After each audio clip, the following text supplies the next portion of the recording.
Hello everybody, welcome back to Screenstars. Welcome to another PlayStation 4 review. Today's review is for Winkeltje, the little shop. Now, I didn't know what Winkeltje meant, however, I am reliably informed by a viewer that it is Dutch for little shop. So that answers that little question.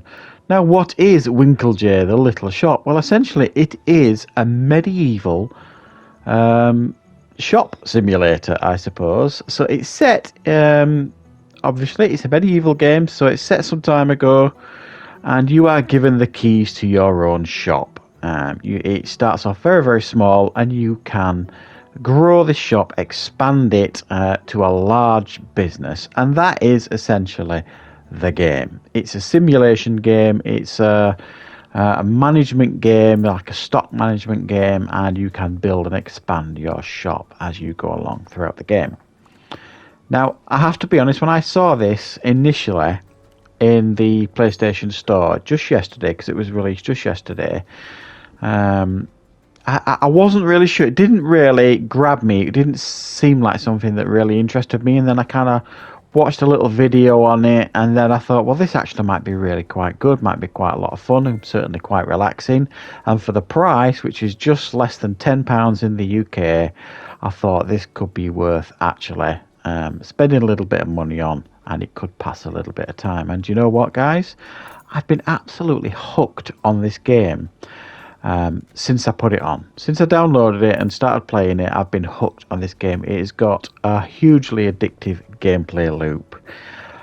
It's not particularly difficult to pick up and play at all as well. It's very easy to learn how to play, and once it grabs you, it's got you. Now, initially, you've got quite limited options when you put the game on. You can either go, you can go straight into the game, but you can kind of customize the game, what kind of game you want, how easy or how hard you want it to be. There's also some scenarios that you can choose to go into as well. However, I kind of went in, as I always do with new games, I kind of go in initially on an easier level so that I can learn the mechanics of the game, and then once I've got that down, I then generally start a fresh game on a slightly more difficult level, and I kind of work my way up to harder levels. Some people like to go in and just give themselves a brutal experience from the start and go in hard from the beginning. I'm not into that anymore. I'm more into chilled experiences, as you guys know, so I like to learn the game and then increase the difficulty levels, and this game is absolutely perfect for that. Now, it's a PlayStation 4 game. In regards to how the game looks, well, you can see for yourself, it is absolutely nothing special, but it's certainly functional.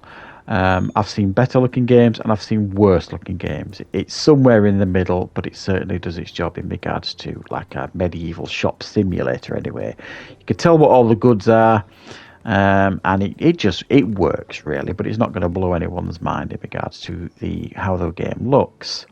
How the game sounds? Well, there's no voice acting here. It doesn't need voice acting.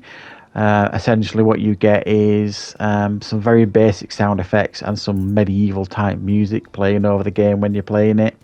It's fine. It's one of those games you can actually listen to your own music with again. Don't mind that at all. In regards to how the gameplay works then, well, essentially, as I described it, you're given the keys to a small shop initially, and then as you make money, you can expand the floor space, you could decorate the shop using all sorts of different things. You're going to want to do that, because the more appeal the shop has, you can see on the in the middle there, on the top right, the appeal bar. As that increases, it will attract more customers into your shop, which obviously is something that you want. So when you expand the shop, you also need to be expanding the appeal of the shop to make it look better, to make it look more presentable by putting different decorations up, putting different furniture in there. You're going to need to buy stock as well. So you've got like your main counter there, as you can see highlighted there. You go into there, that's where you can, at the end of the day, you can go in and buy your stock and replace stock that's been bought during the day. And as you level up, there are more goods become available for you to buy. Also, when you level up, you can like unlock like crafting stations, so that you can bake your own goods like bread and vegetable soup and all this kind of stuff, or you can make your own tools like nails and hammers and pliers, or clothes. So all these crafting stations will unlock as you level up, and then you can craft your own goods. So it's actually cheaper to make them yourself than to actually buy them in from like just from stock. So you can improve your profit margins. Something else you can also do is you can do like commissions, like a commissions board that unlocks, that you can put in your shop, and you can like do commissions. So someone might say, well, I want 3 potions or 4 pairs of pants, so that you'll get them, and then you'll prep them, and then in the morning someone will come and collect it and give you the commission. It's a good way of making a little bit of extra money. So it's all about increasing your profit margins as the game goes on. Obviously, also as well, when you open the shop up, when your customers come in, there will be certain events like I don't know, King's Day or festivals or something like that will either increase or decrease your prices, or increase a certain demand for a certain product like clothes or food, things like that. So that's really good as well. You have to pay rent once a week, and as you expand and grow the shop, the rent increases. I'm guessing, it's not happened to me yet, but I'm guessing that if you can't meet your rent demands, then that'll pretty much be the end of the game. So initially, if you can't meet your rent, you're given till the end of the day to pay it. And generally speaking, you're always will get to be able to pay your rent. There is no real story here, other than, you've got a few different difficulties and a few different scenarios to go into. It's not a game that needs any story at all, really. In regards to weaknesses, I suppose if graphics mean a lot to you, you may look at the game and see it as maybe a weakness in that front. I actually don't mind it at all. And the gameplay loop may be repetitive for some. I actually found it really addictive and really enjoyable, keeping on top of your stock. So when the shop closes at the end of the day, you refill the tables with stock, you buy in extra stock that you think you might be popular, or you craft some new things to make some extra profits. You go to your commissionings board, get that done.